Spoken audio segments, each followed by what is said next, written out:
Quand j'écoute certains échos, je me demande si on parle du même pays, si on parle de la même armée. Quelqu'un passe, il explique, il y a simplement 1 an et demi de cela, nous étions dans une situation où nous n'avions même pas le minimum. Je ne parle même pas en termes de qualité, mais de quantité simplement, pour donner des simples kalanchikov à des sections. Alors que la guerre dure depuis près de 10 ans. Donc en 8 ans et demi, on n'a pas été capable de trouver effectivement les moyens d'équiper, ne serait-ce qu'en quantité, suffisamment nos soldats et nos VDP.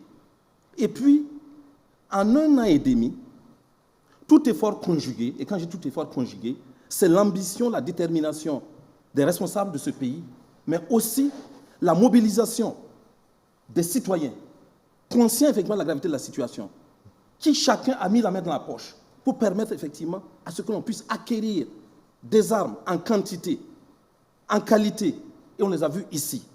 Et qu'on me dise effectivement, on compare ça à des cellulaires que l'on peut télécommander, etc., etc. Écoutez, il n'y a pas effectivement d'armes que l'on ne puisse pas espionner.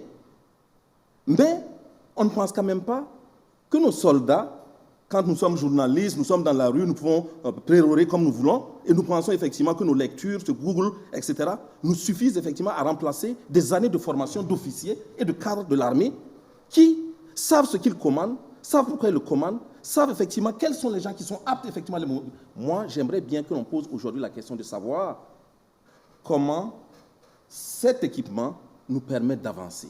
Voilà la question qui vaille pour moi.